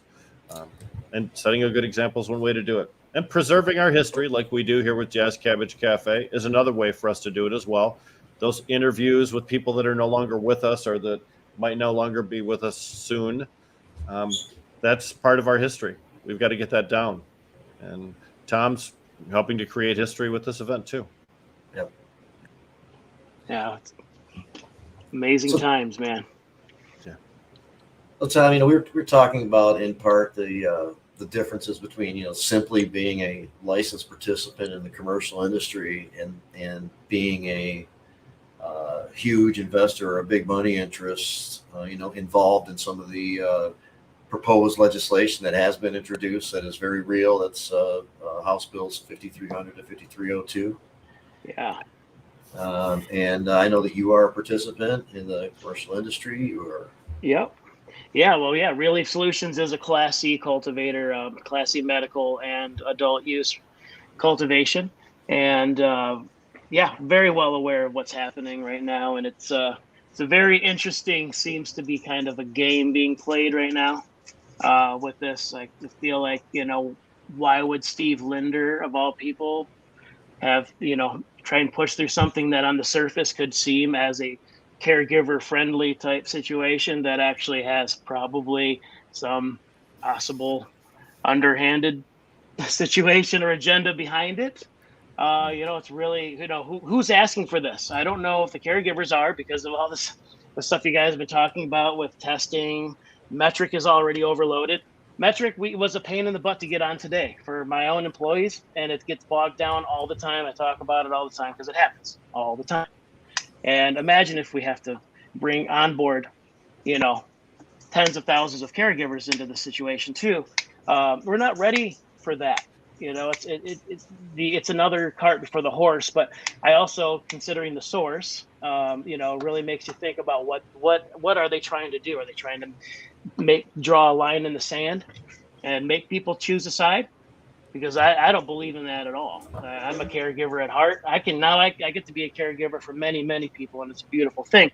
And it really makes you think about what is really being done here. And I'm curious to hear what your thoughts are, guys. Tom, consider this. This is part of a multi-million-dollar public relations campaign that the Michigan Cannabis Manufacturers Association has been doing for over 12 months now. Remember the Anderson Economic Group study, which is a very expensive study they did earlier this year, talking about what percentage of the market was on an unregulated market. They just released 2 surveys, which were both very expensive to do, multiple question surveys. Adam and I know how much those can cost. I'm sure Deborah Young does too, because she was involved in that stuff as well. But that's very expensive. Plus, you've got all of the paid publications that they've been placed in with articles and other things too. The money that they've spent to push these bills, it's an incredible amount. You don't have to do that if the bills that you're proposing are righteous changes to law that the people support, right? You have to fabricate a bunch of shit and use smoke and mirrors if you had the truth on your side. You're also opening a constitutional amendment, and that's a dangerous, slippery slope. Yes, It's not what the people voted for. Yep. That's This a big methodology problem. of passing law is just a real issue. I mean, we have a lot of problems with the language, but the methodology being used here is just so bad. Plus, there are a bunch of bills already up for consideration and regulatory reform, but yet they're fast tracking this set of 3 bills to the front to get a hearing right away. And in fact, in the bills, they've set a start time for this disastrous change to the caregivers of only 6 months from now. Actually, once we get into October, yeah, it'll be 6 months then. But that's because they aggressively want this to take place immediately because they got bills to pay. I mean, in the industry, you guys aren't doing so bad, right? I mean, the industry is doing pretty well, Tom, right? Yeah, everything's great. I mean, if you can grow a quality product that people want, you're not going to have it's about the same as it's ever been, since I can remember. If it's good cannabis, people will want it and they'll come back and they'll buy more of it if they like it. Now, the only way that you possibly have to force something that is a low quality product down people's throats is if you can't sell it for some reason, and whether it's inherently looks bad, tests poorly, or is remediated, which is a very interesting conversation that you guys just had. I really enjoyed that because it's a real problem. You can actually achieve crop after crop of quality cannabis that passes state testing without remediation. It's just a matter of scaling and not trying to take the whole piece of the pie. That is the biggest thing when it comes to being a commercial grower. You can control things if you keep things in smaller, more contained areas. There's more love, but it's when you start scaling to the point that you have to just mass produce something, and and the only way that you can make a profit is by pushing people that make better products than you out of seemingly, they seem to think that there's a lot of the black market has always been there, and there's already laws, right? Like you always say, Rick, the black market's always been there, and it'll never go away. And there's laws to actually handle those types of things already on the book, so there's no need to change anything, in my opinion. And back to your original point. Yes, Jamie, business is good for us. We're really excited for expansion and all the great relationships with the really awesome the small business provisioning centers in Michigan, that we've been able to create relationships with, and that's what it's about. And we try to create a product that is of high quality, and we can sell it so that the provisioning center's profit margin is enough that they have enough money to pay for what they need to, and they don't have to charge $60 for an eighth, $80 for an eighth, because all that does is push people to the black market. So we like to, competitively price and then have a high quality product in order to ensure that people keep coming back to the stores, because most people know how to get weed from a friend. I mean, it's not that hard. Tom, just to summarize what you've been saying here, you're a licensed, regulated cultivator in the state of Michigan, and you see no reason at all to reduce caregiver cultivation rights by 80%, right? No, I personally, not from where we're sitting, but right. And as a person that operates within the industry, you cannot see how that would provide any market advantage to anyone currently selling cannabis in Michigan, would you? No, because I don't believe that if there's any kind of the problem is because a lot of people that worry about caregivers, they actually believe that they're cutting into the profit margin, when actually it's already a market that is sustained on its own. It's always been there.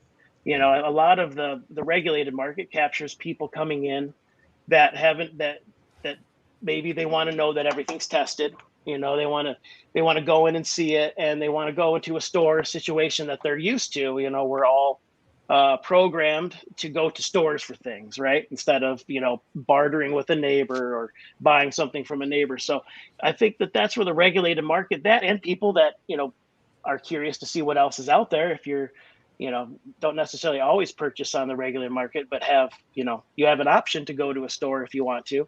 I just don't know if it's necessary.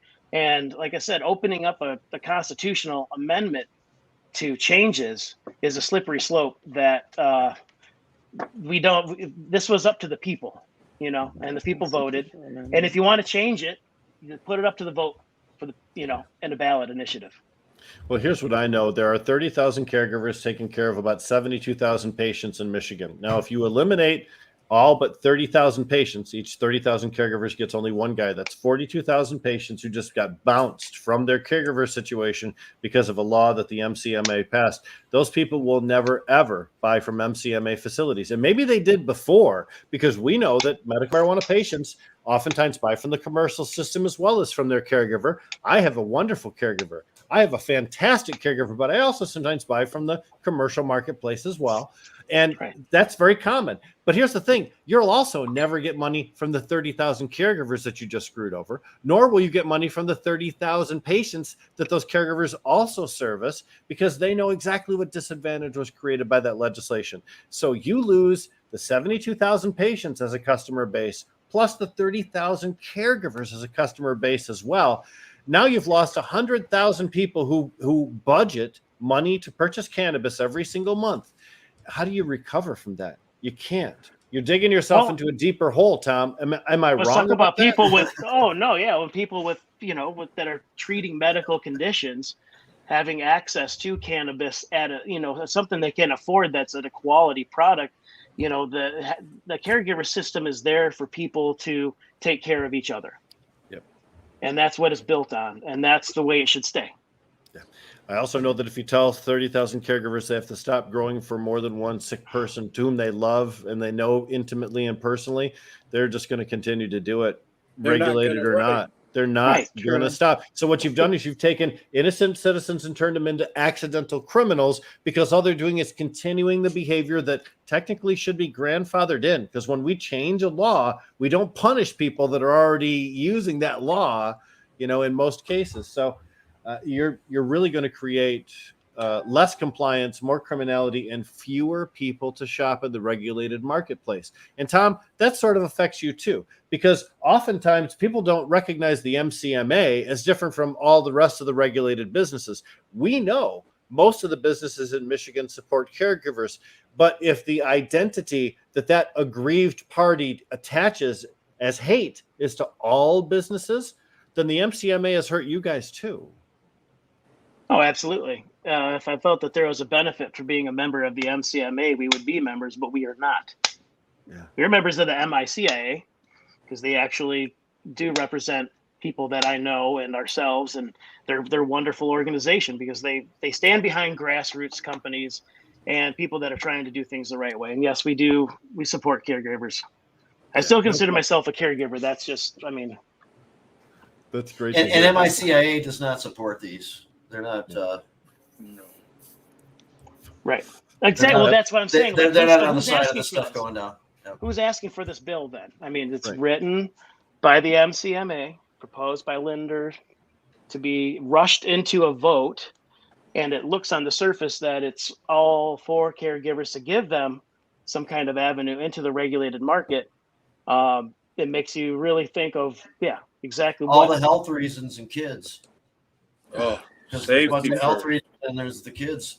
Can you imagine getting a municipality to write an ordinance to allow your specialty marijuana grower in their industrial center, even though you're not typically regulated the way the MRA is? I can't see a municipality saying yes to the specialty cannabis grower provision that's provided in 5301. It's really weird because then who would want to deal with all the bullshit that goes with it? Go ahead, Tom. I'm sorry. No, it's okay. Yeah, exactly. It's just it becomes cost prohibitive for people to gain access to areas that they can engage in that type of activity for sure.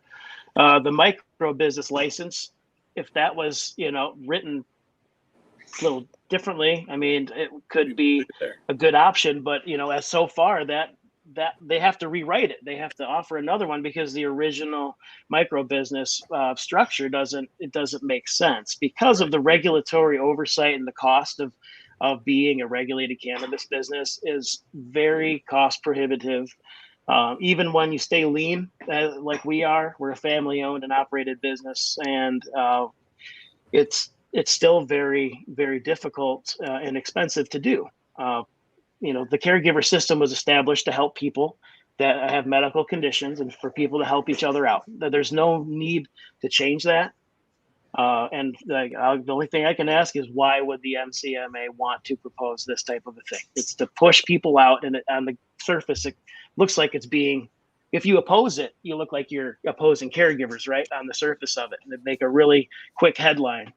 But if you really look into the feasibility, does not really seem on the regulatory side. I mean, the MRA is already strapped with inspections, and I can't imagine that they're going to have people inspecting people's excess medical grower or whatever that license is. Yeah, not at all. And it's not necessary either.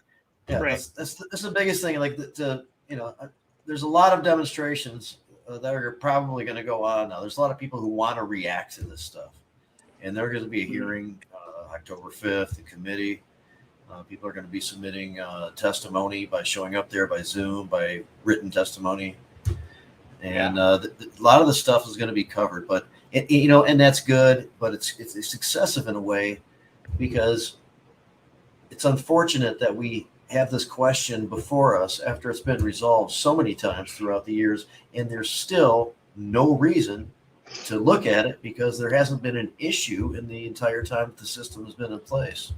I don't think that they're going to stop ever. No. With this, we just have to stay diligent. Yep, I've been watching all the media about the bills. As you know, I hawk it all the time. When they first announced the bills with the press release, they used the terms "especially cannabis grower" and for the safety. Look at the articles written in the last week. Nobody talks about that cannabis safety grower thing, unless it's just someone regurgitating an old article. There's no new press on that. Everybody focuses on the caregiver issue that we've been talking about here. That's really been the focus of these bills. Sure. And MCMA failed in their media opportunity to try and keep the focus on the safety aspect of a bill where it's so clear that there's a detriment. So it's hard to talk about safety when you're remediating your product. Yeah. Right.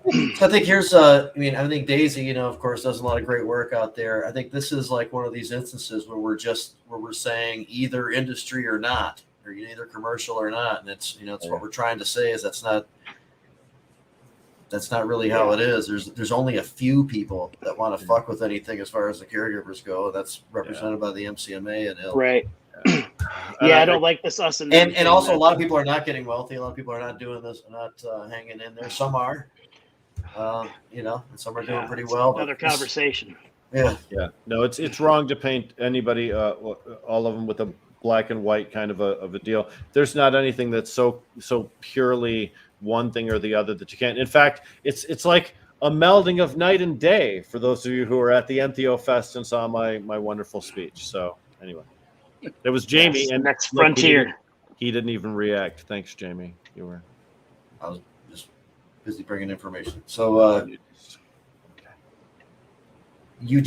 Rick, you did hear that Zoom was one of the available avenues for testimony. Oh yes, yeah. Yep. In fact, I've been telling people for a while. I had the committee secretary on the phone the other day, and she talked about that. I'm not sure how they will juggle, whether they will take in-person and then Zoom and then in-person and then Zoom. I'm not sure how they're going to determine the ratio of in-person testimony to Zoom testimony, but I just don't know. So it'll be a first for me. I'm very used to going to the Capitol to testify, but to have additional testimony come in via Zoom, it'll be interesting for me to see. Be different.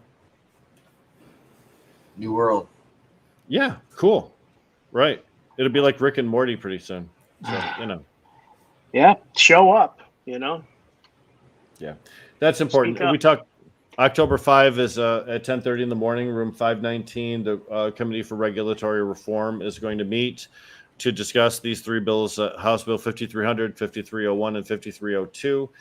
If, as Jen Bronson mentioned, as we've been talking about, if you cannot come down to the Capitol, you can participate via Zoom. However, we would really love it if you came down to the Capitol as a show of force to let these lawmakers know that we do not support the proposed changes.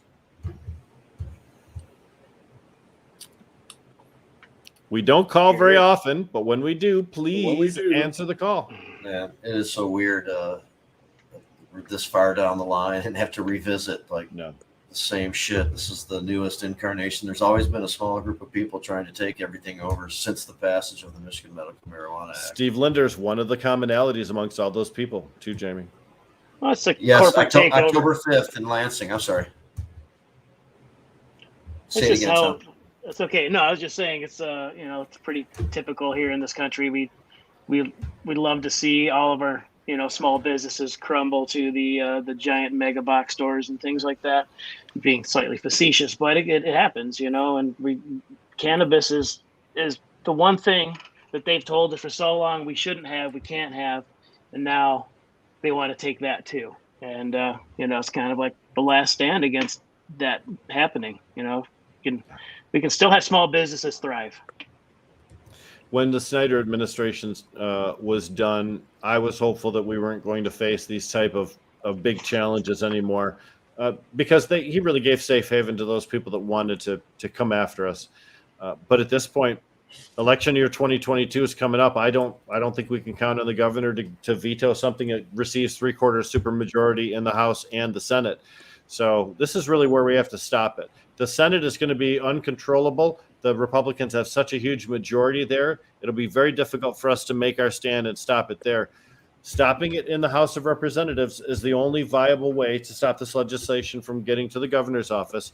And in the House of Representatives, the only time citizens get to speak is in the committee hearings. So when we call you to this committee, you have to understand this is the last fucking chance we have to talk to people. And for the people in the House of Representatives to hear us publicly about this. Yeah, the only other thing is what Rich is suggesting here is you can talk to your representative from the district in which you live and try to impress upon them civilly, nicely, logically, not to vote for this. I'm in your district. I don't support it, and I don't want you to support it either. I mean, something you can be is a little bit more dramatic than that, but that's really the basic sense of what you're trying to communicate. When you get somebody face to face and you tell them their story, then that really oftentimes makes a difference to them. But to read someone's story in writing sometimes doesn't really. So, yeah. House of Representatives will have 2 hearings on these bills. So we're going to go October 5th. That'll be one set of hearings. Then the second set of hearings, they typically vote on the bills at that time. There's about 1 hour for committee time. That'll be 1 hour on the 5th and then 1 hour at a date to be named later. Sometimes they give extra opportunities for people to testify. They did that previously about cannabis bills before. There's no guarantee that they will this time either. It is true that they need a supermajority, 3/4 to pass the Senate and the House. It's a very tough threshold. Some people believe it's too tough a threshold, that the bills are too controversial to pass. But our history in Michigan tells us the people that want something, they get what they want. It's happened, and they have a lot of resources. They understand how the systems work in Lansing. They've been talking to everybody for a long time. This isn't a foregone conclusion. We have reason to be worried. You have to stay on top of it. 28 votes are needed to say no to this in order to stop it.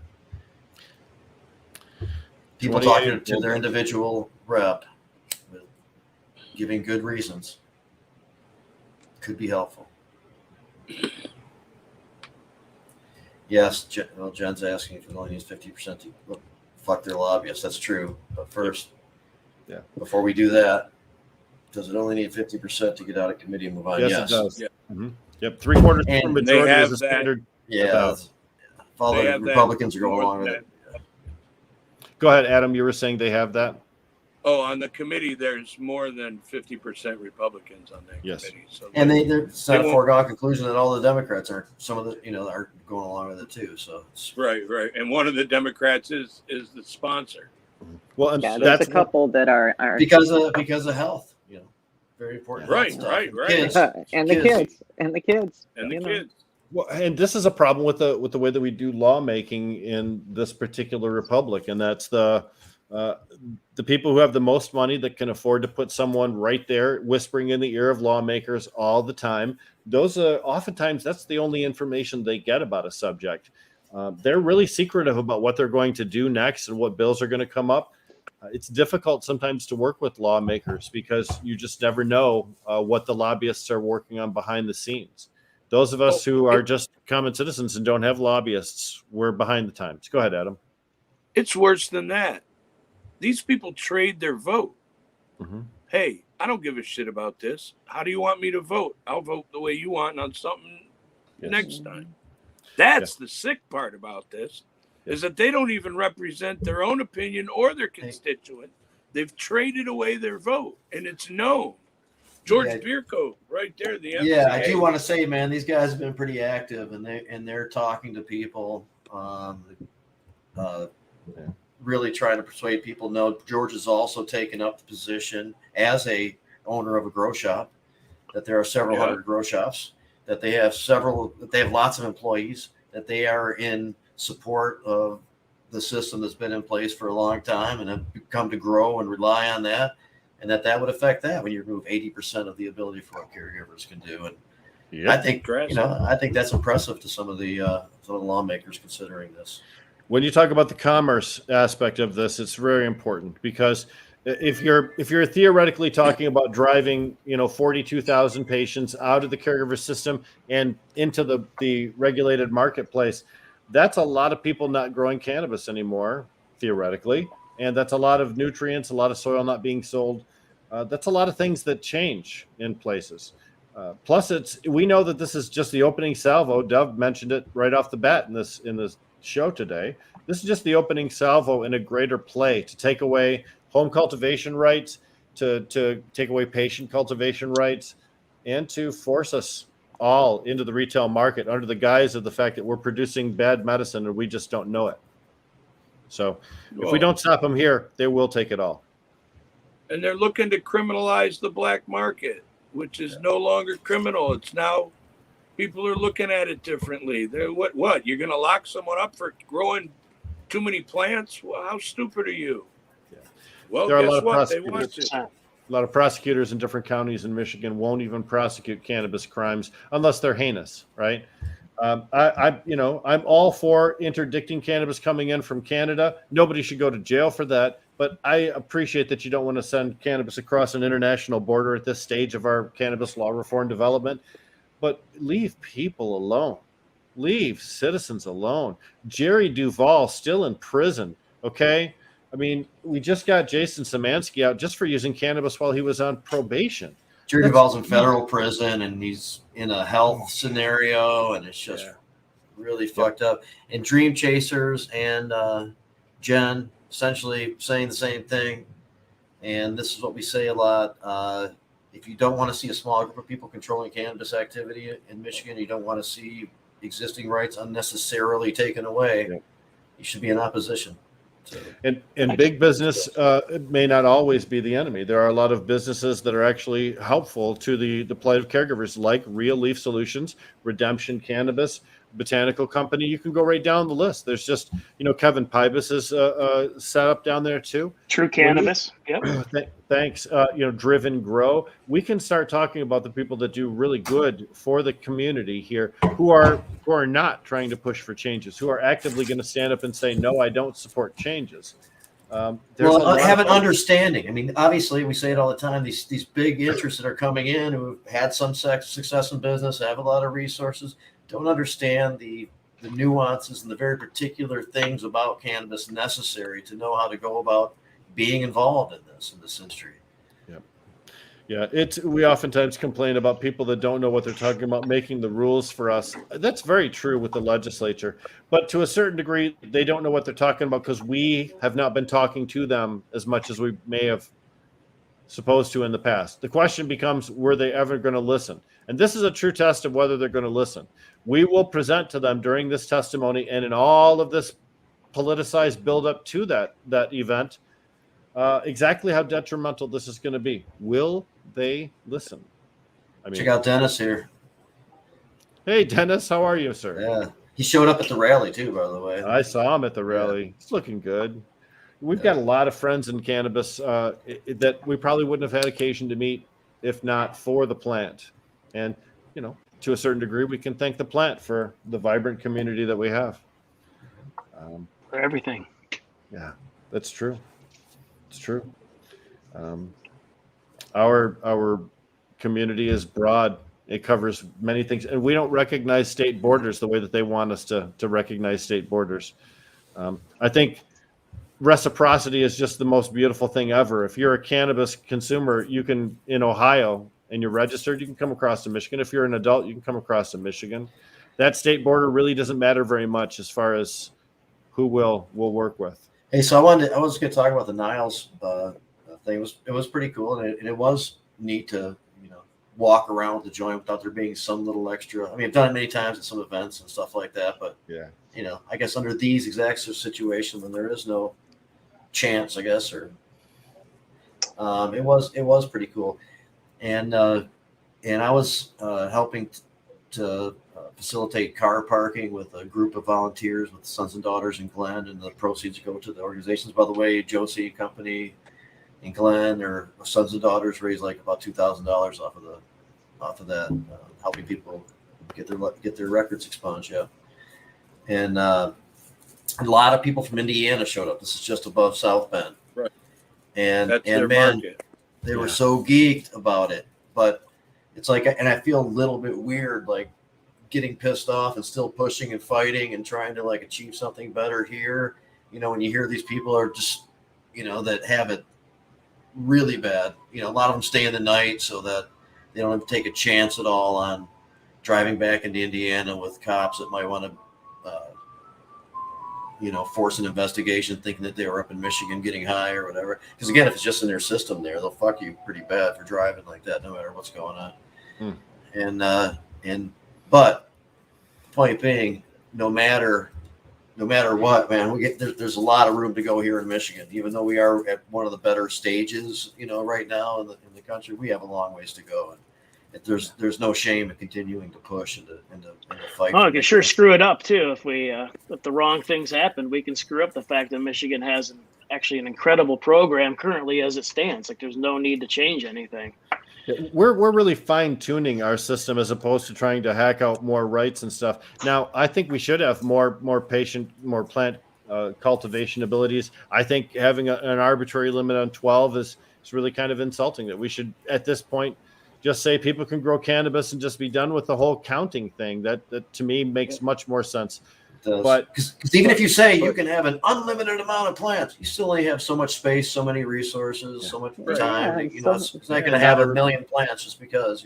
If you're in an apartment, you can't do that either. If you're in federal housing, you can't grow anything at all. So that opportunity would just still not exist for everyone. But for the people that could take advantage of it, why put the potential criminality behind some kind of artificial number that some lobbyists in Lansing thought was palatable to the people?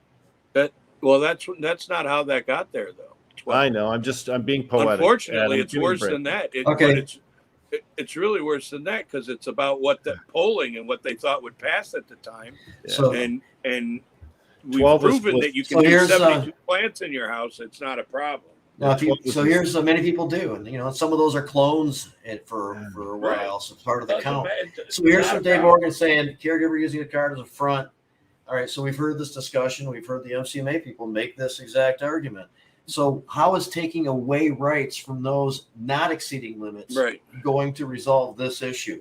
Yep. So take people that are following the laws and destroy them because the people that aren't following the law are somehow magically going to start following the law if you pass this rule. What? Right.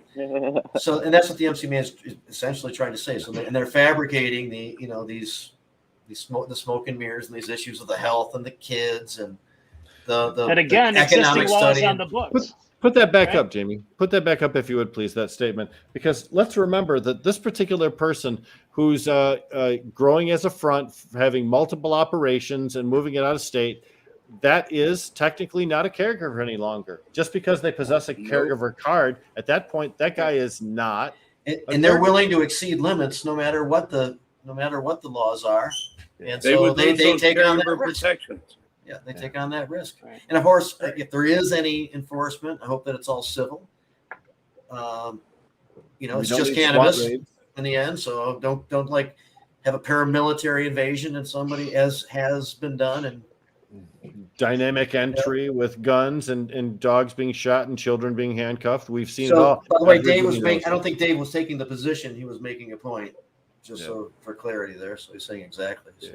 Yep. So I think what we're talking about here are leftover aftershocks from the earthquake that was legalization of medical marijuana in 2008, and the second tremor in 2016 with the MMFLA, and the last big one in 2018 with the MRTMA. This is just legalization shedding its cocoon, ready to spread its wings, as far as I'm concerned, as we finally kick the last of these 1950s motherfuckers out of office, or they die out eventually, and the new people that come in can see the benefits. We'll be in a much better place. But man, right now it's just irritating as hell. And Jamie's point about we got it pretty good here, it's well taken. It really is. We have it pretty good in Michigan. Hey, but still, that doesn't mean we're complacent, though, because they'll turn it the other way when they can. And say it again, Adam. We're in the infancy of all of this. Yeah. You know, I hope to live long enough to not remember what nonsense this was. Because 20 years, don't forget, California had medical marijuana for 20 years before they had recreational weed. Mm-hmm. There were people that voted for recreational weed in California who had never been alive a day when medical weed wasn't there. So we're living in different times. This is happening faster than you can imagine. And as fucked up as it is, imagine where this will be in 10, 20 years here in Michigan. Yeah. Yeah. I'm just hoping that it doesn't become uniform with a bunch of other states, because like you said, we have it pretty good. Yeah. Well, that's one of the concerns we have about this national organization, though, right? Go ahead, Tom. Yeah. Oh, I just want to bring up the fact that we're going to be looking at the MORE Act again, right? Next week, I believe. We're going to be looking not to pass it. Yeah. Yeah. Well, that's the thing. If it's declassified and states could actually regulate things the way that they want to and implement their own infrastructure, then, I mean, that federally taking the legality out of the situation really kind of helps a lot of these companies too, though. I mean, there's a lot of pressure on these companies to pay large tax bills and things of that nature. Oh. And that could be a driving force for people, for nefarious type acts that they may be engaging in, because they have, because federally the situation has created an extremely expensive monster. And if we actually deregulate it and take it and delist it, then that takes the whole 280E situation away, and that relieves a lot of the pressure. And it's seemingly, of course, corporate America wants to take over everything, so there'll always be that element. But it's just another thing that would help ease on many levels. Like you're talking interstate commerce and things like that. States can actually decide how they want to manage that type of thing, just like alcohol. Yeah. Give them the freedom to do that. And let's face it, if you've got a sealed semi truck that's sealed in Illinois and headed for Michigan, it should be able to travel through Indiana unopened, because it's just pot. It's not uranium. Right. It's not anything dangerous. If it tips over on the side of the road, maybe some ducks get high. Who cares, right? But it's not going to harm your people. Yeah, that's right. Ducks, right. They see the free lunch, and then all of a sudden they're swimming oddly. But, Dennis Shornack says best thing feds could do is get out of the way, deschedule marijuana, and let the states do their thing. I said the same thing on a broadcast that I did a couple of weeks ago. I was with Matthew Fox from the National Cannabis Industry Association, and he was really adamant that you have to couple federal control with a removal from the schedule of controlled substances. I don't see it that way. You can just deschedule it without accompanying shackles and just let the individual states do their thing, right? You can. Well, we discussed that on here, and Tiffany brought some stuff up too. It falls under other federal departments' purview than like FDA and. Oh yeah, we had trained a lot of things that we still have to deal with.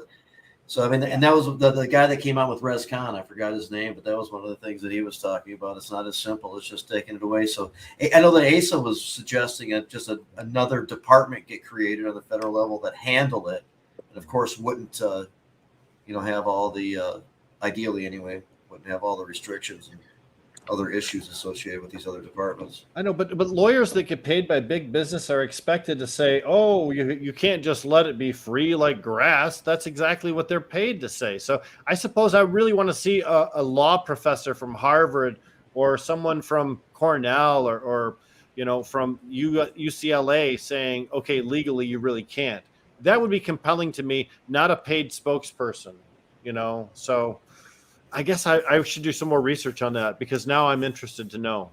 So Howard Woolridge and other people say just deschedule too, and Right. it's not. It's so like there's 100%. something there to, and Just restore it. First of all, no one has confidence in the schedule because cannabis is still on it. If you wonder why our kids don't trust government, look at cannabis, right? What's the example you've said? Government behaves in an illogical way, overreacts, overcriminalizes, overpenalizes, and ignores science. So none of those install confidence in government, man. So fix it. Just fix it. For our kids. For the kids. Fix it. Children. For the children. It's a legitimate argument, too. I mean, fuck. We have children that sometimes don't obey anything nowadays. They don't trust their own parents. They don't listen to teachers in school. They don't listen to government. They are, Imagine that. Yeah. That's what kids do, It's what I did when I was a kid. I know. You got to test the limits, But that's what the parents are there for, is to make sure their kids are not out destroying other people's freedoms, Yep. Well, and remember, we as parents set limits and guidelines for our children, and then for a while, the state decided they were going to set limits and guidelines for our children by telling us what we could and couldn't do and things of that nature. And now it's confusing. Who's really in charge? hey, sorry, go ahead, Rick. No, please. I'm just rambling now. Well, it's just like we're starting to wind down because it's getting close to 6 o'clock. So, Tom, Kalkaska is an awesome town. You're super proud of being a part of that whole community up there. Did you want to give us a little bit of information about Real Leaf Solutions before we give one more final plug for CannaJam? Sure. Yeah. Well, we're a family-owned and operated cultivation facility in Kalkaska. We're actually the first grow licensed north of Lansing, which we're pretty proud of, considering most of the other cultivators that received their licenses before us are currently MCMA members for the most part. But anyway, that regardless, Kalkaska is a great place. There are a ton of grows opening up. There's so much opportunity up there. I just had a meeting with regards to the Kalkushka Lounge, which is the consumption lounge that we're hoping to have open by the end of the year, which is very exciting. And we're involved in many community projects in the area. We work with awesome provisioning centers across the state, and we just strive to make the best cannabis that we can. And, and that's pretty much it in a nutshell. Is there a website people can tune into, or how do they find out more about Real Leaf? Well, our website's under construction to be released soon, but you can find us on Facebook, and Instagram is the best. That's the best situation for keeping track of cannabis right now. And you're also a co-host on the Smoking Rope. Oh yeah, Smoking Rope. Yep, tomorrow.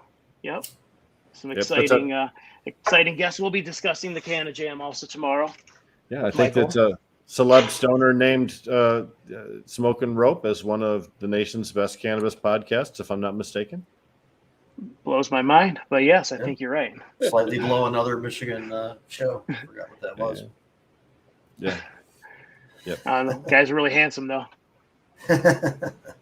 So listen, it's been great having you on. What else should we know about CannaJam? How can people get tickets? CannaJamFest.com. I believe tickets are on sale there. I believe general admission is $30, and then it goes up from there depending on what level of VIP or what other things you kind of want to add on. There's more information on the website than I could give you, but that's definitely the place to go. The website's scrolling at the bottom of the screen, www.cannajamfest.com for all of our listeners who don't have the privilege of audio. Can I pimp out my discount code for that event? Hit Do it. what you need to do, Adam. Please do. Hey, man, use Mr. Hash Bash or Mr. Hash Bash VIP, and you can get a discount when you buy your tickets. Super great. Nice. I do that for the people, you know. Yeah. So yeah, it's already 30. It'd be less than that, or VIP would be less than what Right. it is, and so that's good. So less than is good. Say it again, Adam, real quick, if you don't mind. Mr. Hash Bash and Mr. Hash Bash VIP, depending on which ticket you buy, will get you a discount. Nice. Excellent. So I assume you're going to be at Canada Jam, Adam? Yeah, I got some input. Yeah, and also in supporting John with hopefully. Yeah, I'll be helping there out with the John, foundation. and I actually grew up with Mike Young. We grew up together, so Okay. you know, That's cool too. Then I thought he was younger. My mistake. Just kidding. Really? I'll introduce you to. He's never heard that before. Yeah. No, I'm older than Adam is anyway. So truth is truth, man. So I'll be on 420 Post tomorrow. We'll also be talking about Canada Jam. We'll have, I believe, Jamie Lowell will be joining us on 420 Post tomorrow at 1:00 p.m. on Facebook. FOUR number 20 POST. Also joining us, Daryl Stavros. You know Daryl. Daryl from Third Coast, one of the originators, Jamie and Daryl, founders of Third Coast, first locally recognized cannabis dispensary in the state of Michigan. So, and is he on there because of Oz participation in the event? or is exactly it- correct. It's Oh, Oz. awesome. Yes. Okay. Yeah. Yep. I originally asked Anthony Freed, and I had mistakenly got he and Daryl confused, so that caused Anthony some humor. Actually, I thought of- too. I thought Apothecary was involved, not Oz, and then I. Apothecary did consider, just decided not to, but they did consider being a part of it at one point, so it could have been all right. But No, it's cool to have just- Daryl on there tomorrow. That's gonna be fun. And for the record, I may point out that this organization was very conscious in who they reached out to as cannabis companies. That there was there wasn't going to be any participation from people that we didn't agree with. So it's, Good. I think Deborah, that's you're going to be important. there at the Canada Jam? I think not. Sorry. I'm previously engaged. That She Canada jammed Canada Jam. I Nice. cannot jam. Oh, she And, cannot. I was just thinking, jam. Fungus and Pink Floyd and Laser Light Show and stuff like that. Yeah, sounds good. Rick. Trippy shit. Mhm. So, Jamie, Rick's what's gonna end going- up naked running across. It's the like field. we're He's at streaking around. Cranbrook. Be like a I gotta big, give the That's why people I'm what not they going. want. Okay. Big I'm open already frame seeing book. that. I don't want to see that anymore. Well, yeah. Depends Wouldn't on be a how high Saturday the night grass without is. it. Hey, so we didn't I even like get it. to some stuff, but I really did enjoy this conversation. I appreciate you coming on, Tom, and everybody thanks for joining having us me. today. And it was a great conversation with Tiffany too. And we'll do it again next week. Does anybody else have anything to include before I turn it over to Rick? So it's already after 6. Rick, feel free to wrap it up if you don't mind. No, and thanks very much, all of our viewers, all of our listeners across all the many platforms Jazz Cabbage Cafe performs. It's a television show, it's a podcast, it's many things, but I really like to think of us as chronicling history. And what's about to happen here in Michigan is part of America's cannabis history, and we'll be here to do that for you. Keep tuning in. It's like a little drama show. And thanks for showing. All set. All right. There you go. All right, everybody. Jazz Cabbage. See ya. Take care. Take care.